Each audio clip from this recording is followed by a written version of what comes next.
วันที่25 กรกฎาคม 2026 ผ่านมาบริษัทออโต้เอเชียได้นำเสนอรถ All New Aura 5 SUV EV อยู่ห้องขายรถ GWM บ้านพุนทันเมืองไซเซธานครหลวงเวียงจันทร์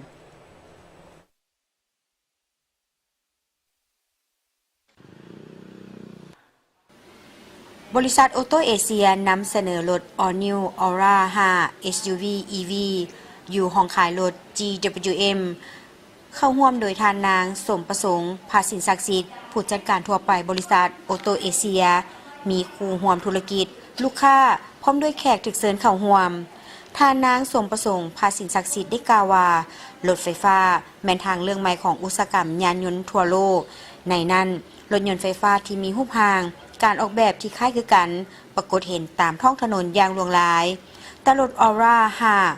SUV EV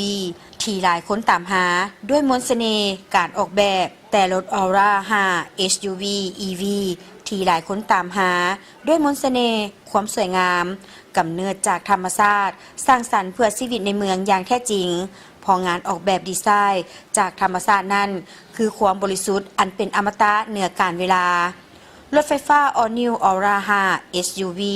ออกแบบมาเพื่อให้ลูกค้าชาวลาวโดยเฉพาะผู้ที่มักหักในรูปแบบการออกแบบที่มีเอกลักษณ์กำหนดมาตรฐานใหม่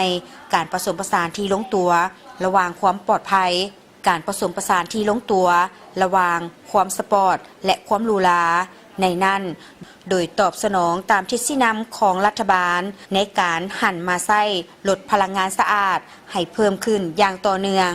พวกเขาเชื่อว่า Aura 5 จะเป็นอีกทางเลือกหนึ่งที่ตอบสนองเรื่องความประหยัดความทันสมัยและการรักษาสิ่งแวดล้อมให้แก่ทุกคนรถไฟฟ้า Aura 5 ให้กำลัง150 กิโลวัตต์และแรงบิด260 นิวตันเมตรสมรรถภาพการขับขี่ที่นุ่มนวลและตอบสนองไว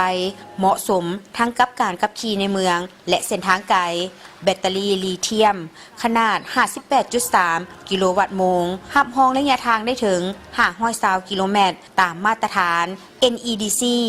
การออกแบบภายนอกแม้นการออกแบบอันเป็นเอกลักษณ์ของ Aura 5 ได้สร้างความสนใจให้แก่กลุ่มลูกค้ารุ่นใหม่ที่มักในกระแสความนิยมโดยผสมผสานลักษณะแบบย้อนยุคดั้งเดิมคลาสสิกสไตล์เข้ากับการออกแบบที่ทันสมัยโมเดิร์นสไตล์ด้วยเส้นสายที่เรียบหรูที่โค้งเต็มไปด้วยความสง่างามประสานเข้ากันอย่างลงตัวสร้างความนุ่มนวลแบบมินิมอริสดีไซน์สะอาดตาทุกครั้งที่พบเห็นมีความงดงามแบบอมตะ Aura 5 ให้ออปชั่นมาอย่างหลวงหลายมีให้เลือกถึง9สีภายนอกเสริมสร้างความเป็นตัวตนได้อย่างมั่นใจภายในห้องโดยสารมีให้เลือก2โทนสีคือสีดำคลาสสิกและโทนสีครีม Aura 5 ราคาเริ่มต้นเพียง